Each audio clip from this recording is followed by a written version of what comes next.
Hi, my name is Cheryl. I'm a consultant here at Life's Memories and More, and today I'm here to show you how to do some newborn scrapbooking ideas. What I did here, because everybody needs that first page when their child is born, an all about me page. What I did simply to start off with was I took a piece of striped paper underneath and a piece of cardstock at the bottom. And because there was a seam in the middle, I covered it up with a strip of paper. You can use ribbon as well, but I used a strip of paper. Now, this is just simply die cuts. The bottom is simply something that I typed up on the computer, matted it and attached it. The ribbons are just knotted and put on the sides. What I'm going to show you actually now is how to mat this part in the middle so you can actually just slide your photo right in when it comes time. And I'm going to show you how to add an embellishment called flocking. And we're going to add the sheep right next to it as well. What you're going to need for supplies to do that is you're going to need a curvy cutter. You're going to need a glass mat, because glass mats are the best thing to actually carve on. It gives it a nice smooth when you're cutting. You're going to need some glue. All right, this is a two-way glue pen. They come in different sizes. You're going to need a foam square so that we can add dimension to the sheep and raise it up. You'll need some flocking for the sheep. The corner adorner, which is used in the corner of the pages. You're going to need a tape runner, a ruler, a pencil, and the paper to use to make your matted frame. What you're going to do first is you take your pieces of paper. Okay, the white one is going to actually be what's underneath, and the stripe is actually going to show up on top instead of the green cardstock that I have showing.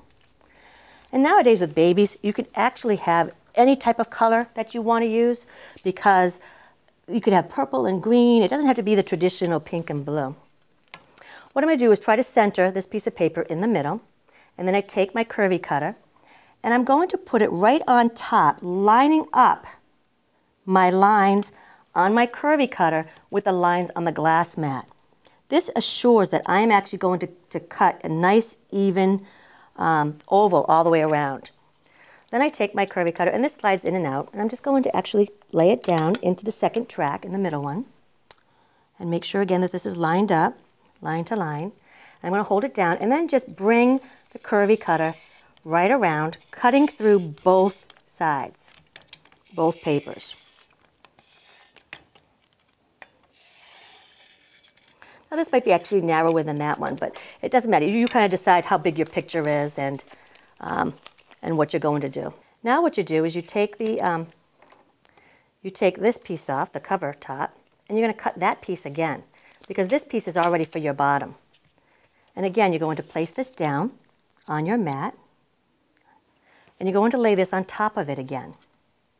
Again, you're going to line up your lines both on the top and the bottom to make sure they're straight. And you can actually kind of see whether it's actually going to be straight or not. Then you're just going to move this.